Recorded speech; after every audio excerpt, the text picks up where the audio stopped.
Western Spring Television. Ours it is.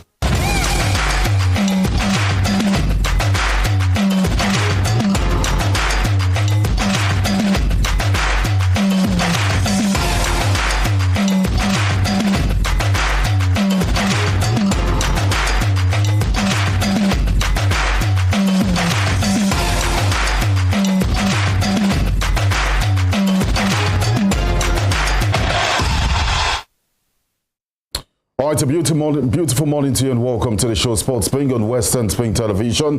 We're broadcasting from the state capital, Osogbo, here in Osun State, and we're set to give you all the stories making headlines in the ever-busy world of sport. My name is Joseph ATEWE, and there's something that has been making the rounds on social media. How do you concede 27 goals? It sounds like a mystery. Welcome once again. And I am NENGI ERNEST-ADEMOLA. Good morning and thanks for joining us on the midweek edition of Sports Spring on Western Spring Television. A whole lot to talk about today, right from the local scene down to the world of unlimited sports. A whole lot is happening. Just like Joseph rightly stated, FC Bayern Munich defeated a local team yesterday, 27 goals to nothing in their favor, and most of the people have come to question that what do you want to use Harry Kane for at the end of the day if you can be able to defeat a team such as that?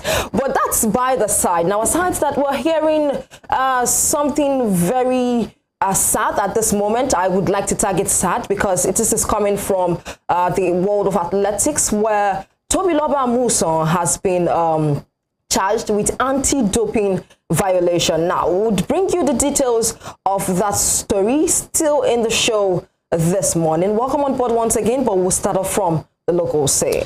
Yes, of course, we will start from the local scene, and not too good news at the moment. And let's look at what we have here as far as this is concerned. It says that with compliance with its rules and regulations, the Nigerian Nationwide League One has expelled Choice Football Club of Ado-Ekiti from the inaugural Youth League with immediate effect.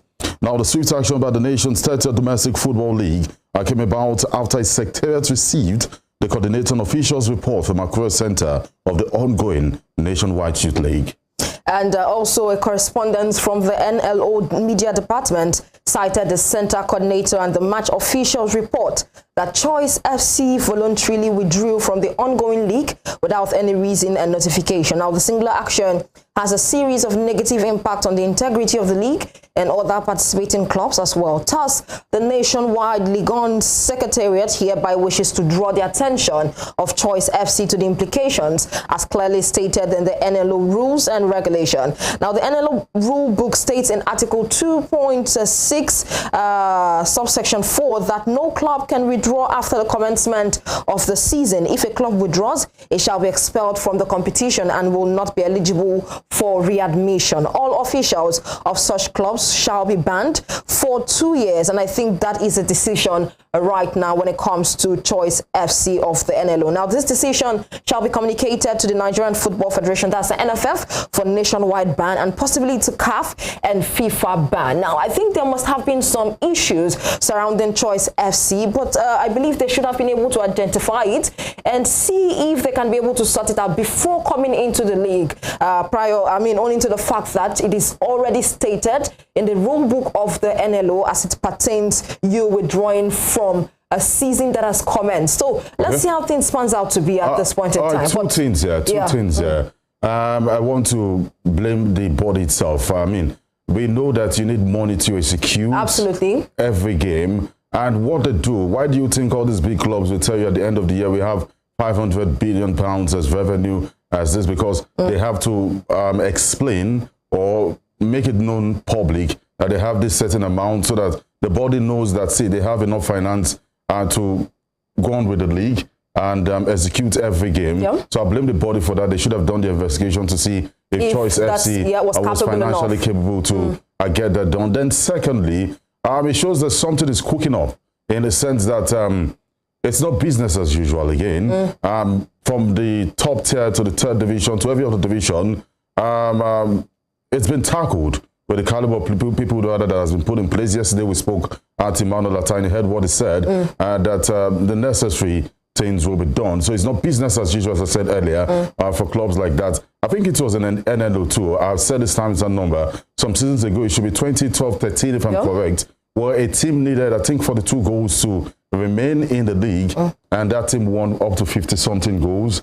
Until today, we still don't know how it all pans out. So it's not business as usual, but then I'll still blame the body. They should do their investigations and findings to be sure that any club making it to the body, to the league proper, definitely has enough money to execute those games, because this is embarrassing. The internet never forgets.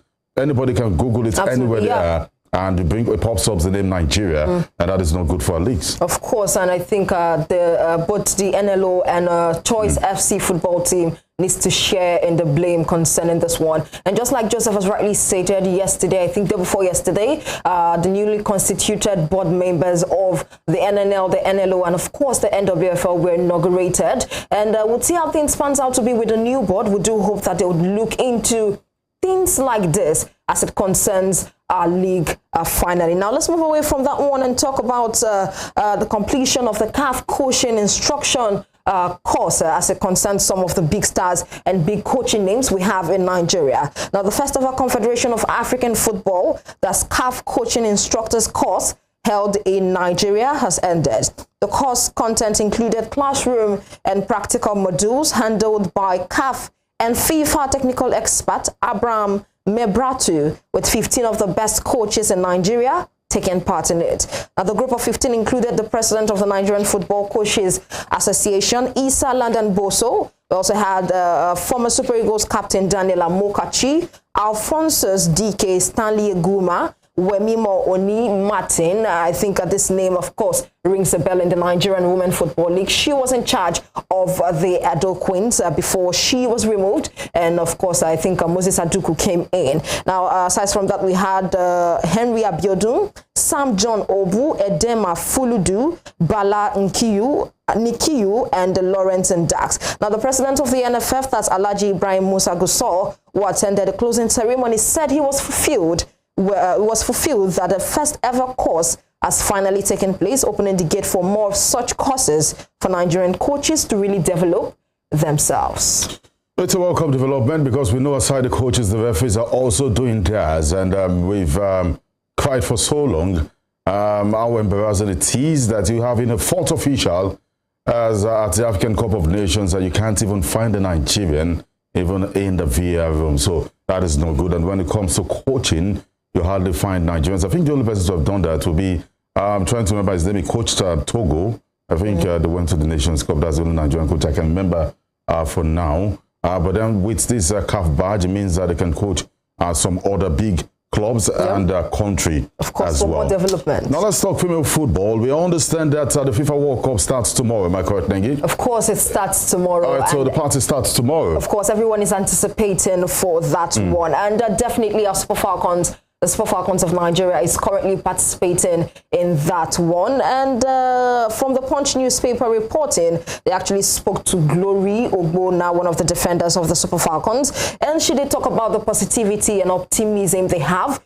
concerning their very first game against Canada. Not just the first game, but as well to take on the likes of Australia and the Republic of Ireland. And when she was asked what they're looking ahead for the first World Cup, she was already in the fact that they were ready for the World Cup in Australia, and they feel very excited to be playing football at the highest level, and that's the Senior World Cup. And you know, they've represented Nigeria at the youth level twice at the Under-20 Women's World Cup, and it has been her wish, of course, to represent Nigeria for the World Cup, and that is what it seems for her right about now. So they're very optimistic, down to some of the other players, down to Randy Waldron, the whole coaching crew, the whole staff, and Nigerians, as we as fans, we're all optimistic about the game. All right, so I remember the last African Cup of Nations where we came fourth, a disappointing position, and it was trending on Twitter how Bayaz, the analyst on Super Sports, because don't forget,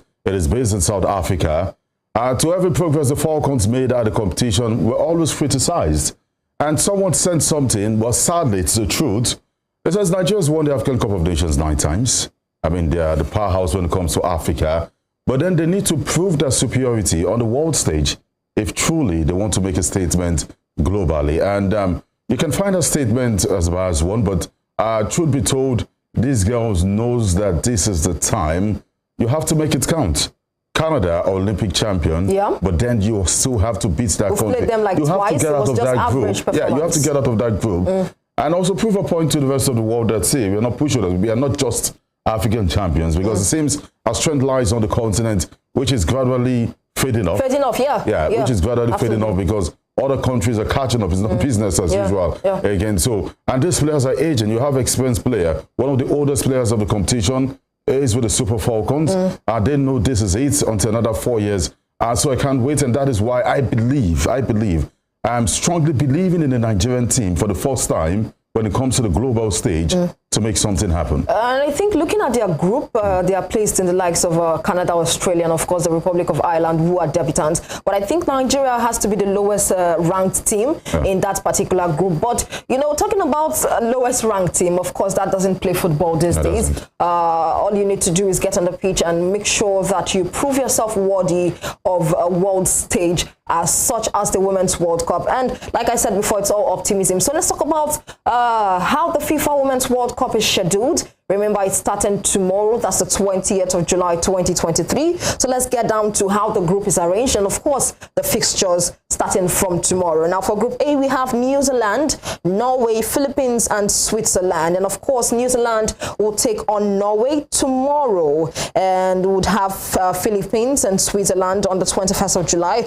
We'll also have New Zealand and Philippines on the 25th of July. Now, going to Group B, where we have the Super Falcons of Nigeria. In that group, we have the likes of Australia, Canada, Nigeria, and Republic of Ireland, just as it is being displayed on your screen. And let's get about the fixtures.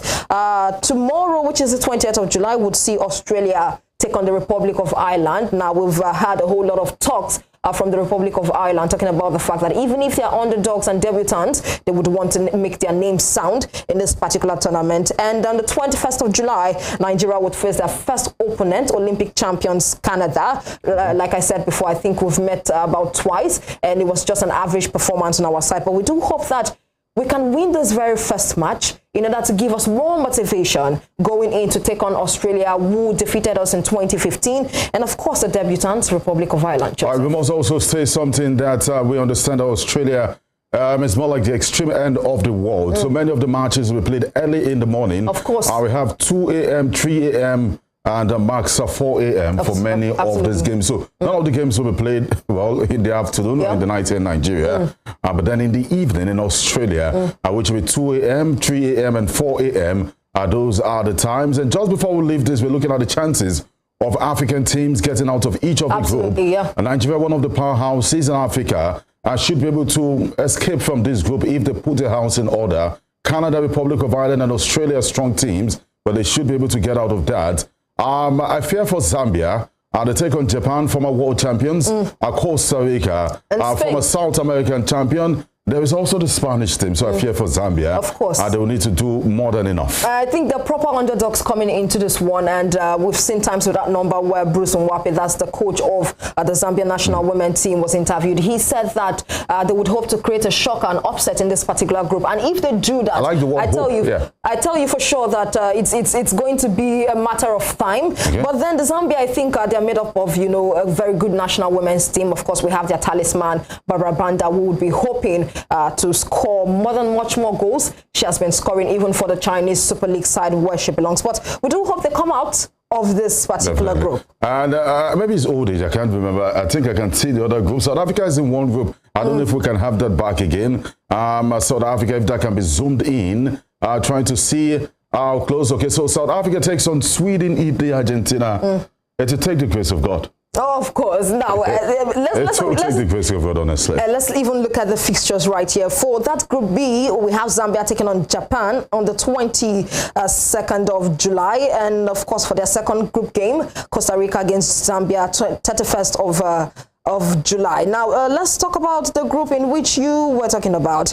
That's the group... Sweden, South Africa, Italy, and Argentina. Okay, that's for Group G. And for Group H, Argentina, Italy, South Africa, and Sweden. Morocco should scale through from this too in Group H. Honestly, Morocco, Colombia, and the Korea Republic. But not just the name, because we've seen how the Moroccans have played. Developed, and technically, they're sound. Of course. And something to look out for. And of course, you want to look at the fixtures for Group G. We have Sweden against South Africa first and foremost on the 23rd of July. And the next match will be against Argentina. Argentina against South Africa on the 28th of July. The very last match will be on the 2nd of August. South Africa against Italy. Let's hope that they're able to qualify out of this group because it's Africa. They're representing the continent. Now, for Morocco, we have Germany against Morocco on the 24th of July. We also have South Korea against Morocco on the 30th of July. And lastly, we have Morocco against Colombia on the 3rd of August. So that's the schedule, group, and fixtures as it is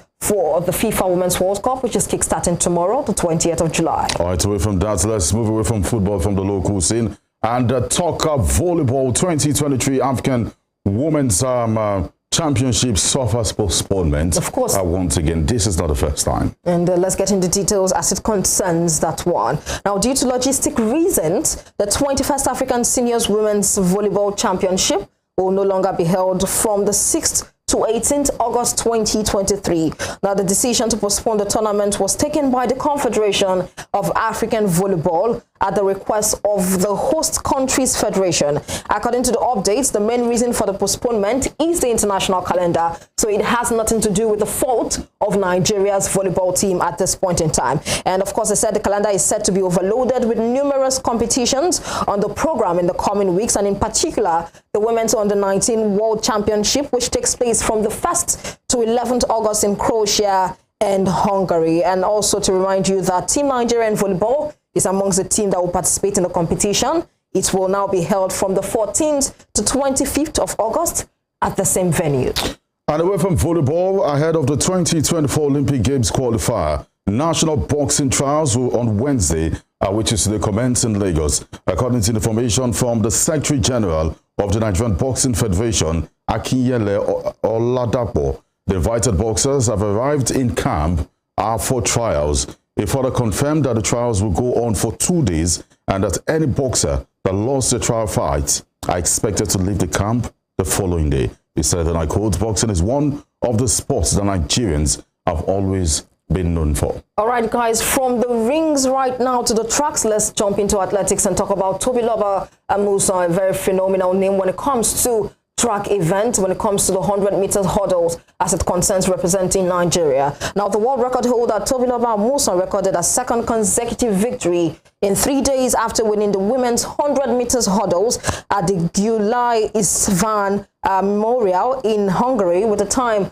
of 12.35 seconds to beat America's Nia Ali in second with a time of 12.41 seconds. Now, Alasha Johnson and Tia Jones of the USA were third and fourth in 12.50 and 12.51 seconds, respectively. Now, Amusan's performance in Hungary comes after she ran a new season's best and also matched the meeting record at the Silesia Diamond League meeting on Sunday. Meanwhile, Commonwealth gold medalist Ese Brume also put up a decent jumping series, finishing second in women's long jump with a mark of 6.69 meters. Serbia's Milica Gadashevich won the event with 6.80 meters. Now, on the flip side of this particular story, it is not looking all rosy for Tobi Amusan, as I did stated earlier on when we began the show that she has been charged with anti-doping violation. However, she has come out to dispute those charges. Now, women's hurdles world record holder Tobi Amusan on Wednesday,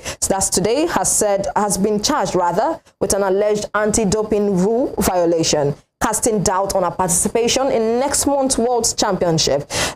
She took onto her Instagram page to post, in a words, and I quote, "Today, the Athletics Integrity Unit, that's the AIU, has charged me with an alleged rule violation for having three missed tests in the 12 months. The Nigerian athlete set the record, of course, the world record for the women's 100 meters hurdles of 12.12 seconds at last year's World Athletics Championship. And Joseph, the way it stands now, it's looking she's going to miss that particular competition where she was able to set a world record as it pertains that. Not just the championship. I mean, she said to me more than 2 or 3 years. Yeah, more than 2 years, I think so. Which is not good for her. And see, I really don't like it when we bring in emotions. Not talking about what you said here, but I don't like it when, you know, Nigerians have seen what is going on social media. When bringing emotions or sentiment into your analysis, there are rules to things and you have to follow it. You understand what I mean?